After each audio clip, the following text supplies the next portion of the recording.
Illman, Mike Beer, race number 3 at Saratoga on Wednesday. One of 2 stakes races on the card is the Evan Shipman. Let's take a look at this small field of New York breds going 1 mile and an eighth. Danny California, Mike, fascinating entrant. Just won over the weekend for Rudy Rodriguez, popped a 96 buyer, and he is right back in the entries. Yeah, going to wheel back quickly. He beat a pretty good field of allowance horses on Saturday, Dan. This will be short rest for him. It's a move that Rudy has pulled before with some success, and this horse is in good form. Of course, the horse he's going to have to beat is Mr. Buff, the number 2. Not only the horse to beat, likely the horse to catch. As we throw up the Timeform US pace projector for this race, Mr. Buff's game is speed. He is likely to go right to the front. 3 Jokers is kind of quick. Seafoam is kind of quick. Mr. Buff is quicker. What happened last time? Was it simply the wet track? Danny California finished ahead of him in the commentator. Yeah, he didn't. Mr. Buff didn't run well last time, and it could be the wet track. I mean, he's run well on wet tracks before, but maybe it's just not his favorite thing anymore, especially now that he's 7. Dan, he was bad last time. Any one of his prior, 3 or 4 are going to make him very tough in here. He's way the horse to beat.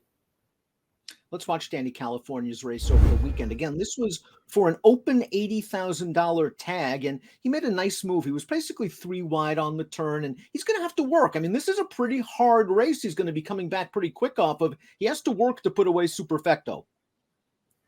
He does. Superfecto is a pretty nice horse. Danny California was able to keep right up with close to the pace throughout the running here, which was a good thing for him. He just runs really well here, Dan. It's a lifetime best 96 buyer for him.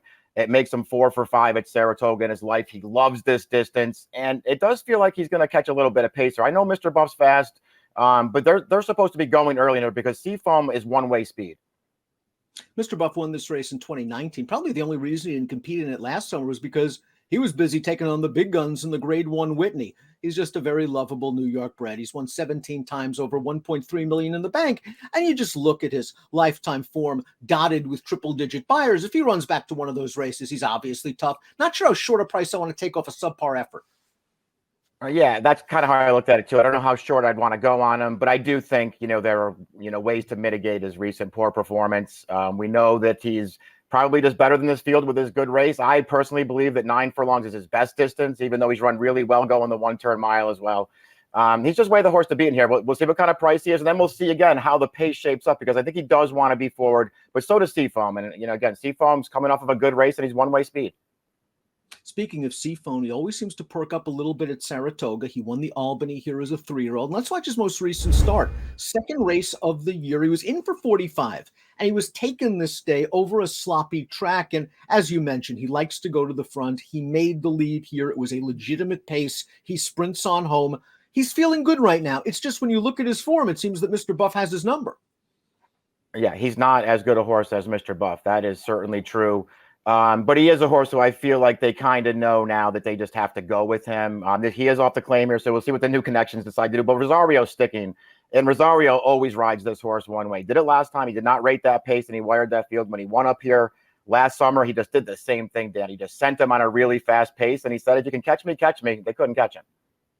Really fascinating entrant to me is the number 4, 3 Jokers, trained by John Terranova. He's won both starts this year. Now, both of those races came over wet tracks, but they also came blinkers on. Maybe Terranova has figured out what this horse wants, and that's blinkers. Let's watch 3 Jokers' race at Belmont, going a 1-turn mile and a 16th, and he went right to the front in here. And about the 3/16 pole, Mike, he's still traveling very comfortably. Now the jock is going to ask him for a little bit of run, and he is desperate to hold on and win by a nose, but he's been given plenty of time off of this race. The question is he a need-the-lead type? Because if he is, he could be in trouble chasing Mr. Buff. Exactly. I mean, he could be a horse who just wants to be right up there, part of the pace as well. That could, certainly just add more pace to the mix. I like that he has some upside, Dan. I like that he's in really good form here. We'll see what kind of trip he can pull in here, and we'll see how far he ultimately wants to go. I realize that he's now 2 for 2, or 2 for his last 2 routing on the main track, but he's never been this far. He's never been 2 turns on the dirt. And even though that pace wasn't that fast last time, and it wasn't that fast, he was desperate to hold on. Third off the layoff for the 5 Winston's Chance, whose fastest race in 2020 came third off the bench over course and distance, albeit in a $50,000 open claimer. This is a horse that's been beaten several times by Mr. Buff, but occasionally he will run a fast race at a big price, and he doesn't necessarily need the lead to win. Maybe he can fall into a good trip. Yeah, I think he probably can here. He's just a really underrated horse. Mr. Buff is very likable, as you said. This horse is very likable as well. He's not as good as Mr. Buff, but he's just a really cool horse. He'll get the distance just fine. He does not need to be anywhere near the lead to run his best race. He could get a piece of this. Top pick time for the Evan Shipman Stakes. Mike and I are in agreement. You always root for a horse like Mr. Buff, but Danny California looked sharp over the weekend. And as you mentioned, Rudy does very good with this move, wheeling him back on short notice. Yeah, he's done this before, so we'll see if it works again for Danny California. Listen, Dan, he just really likes this distance, and he might fall into the right trip here. 1, 2, 4, 3 for Mike, 1, 4, 3, 2 for me. It's the first of 2 stakes of the Spa on Wednesday. The Evan Shipman. Good luck.